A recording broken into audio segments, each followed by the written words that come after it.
Vous savez, parmi les preuves que nos savants ont trouvées,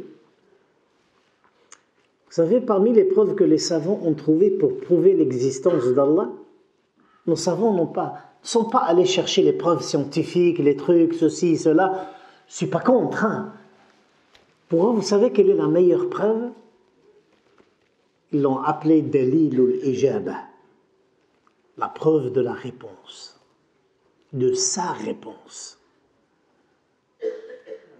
J'ai entendu dans ma vie d'imam, à la sortie de la Mecque, un frère qui nous accompagnait dans le Hajj, qui me disait « Cheikh Youssef, il pleurait. Cheikh Youssef. » Je lui dis « Qu'est-ce qu'il y a ?» Il dit « Allah existe. »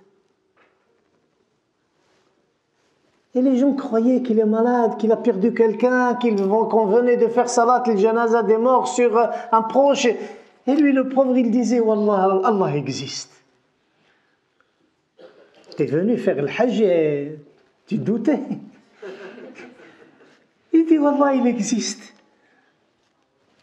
Et lorsqu'il s'est calmé, vous savez, le tempérament de frères égyptiens, machallah, ils ont un naturel.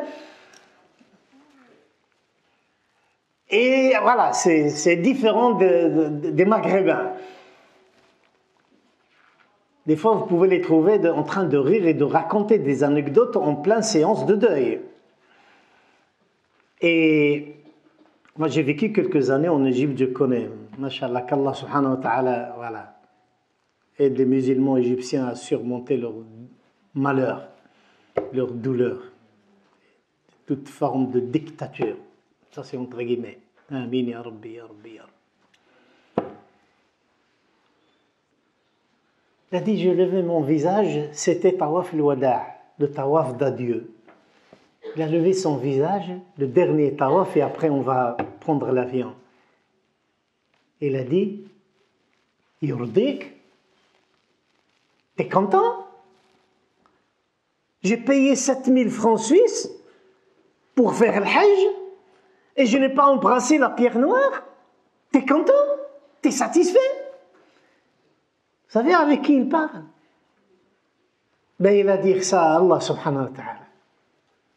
Il a osé le faire. Et puis il me dit, Cheikh Youssef, j'ai ouvert mes yeux et je me suis trouvé devant la pierre noire. Et j'ai pris les bords de la pierre noire, des deux, et j'ai commencé à embrasser la pierre noire et pleurer. Et vous savez, le soldat qui est au-dessus, il lui tapait sur l'épaule et lui dit, Khalas radit, t'es satisfait? Et c'est à ce moment-là qu'il a concrétisé cette grande faveur qu'Allah lui a accordée.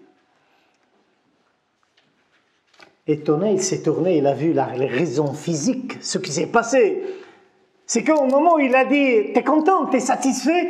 Il y a un groupe de frères turcs par centaines. Ils sont venus, ils l'ont pris comme ça, ils l'ont déposé devant la pierre noire. Les frères turcs, quand ils viennent faire le tawaf, c'est 200-300 personnes. Mais même les frères turcs n'ont jamais imaginé qu'ils étaient un moyen pour satisfaire ce musulman de Zurich. Et Allah lui a dit, comme s'il lui a dit, ben non, je ne suis pas content. Parce que lui qui vivait en Suisse, il vivait dans l'obscurité depuis des années. Et un jour, il est venu. Et Allah subhanahu wa ta'ala l'attendait. Et il lui a offert ce cadeau merveilleux, qui est la réponse. Pour ça, ben, faites l'essentiel en qualité pour que vous aussi, Inch'Allah, vous recevez ce cadeau, le plus beau cadeau que vous pouvez recevoir. C'est la réponse. Des fois, dans un coin de chez vous, lorsque les lumières se sont éteintes et lorsqu'il n'y a plus de son, lorsque tout le monde dans son obscurité et qu'à l'intérieur vous avez un vœu, une demande, dites, formulez cette demande. Allez à la quête de votre Seigneur. Dites-lui votre SOS. Un homme qui a besoin d'être sauvé, c'est ça SOS. j'ai besoin d'être sauvé, réponds-moi, Seigneur Allah. Peut-être vous aurez, Inch'Allah, cette merveille.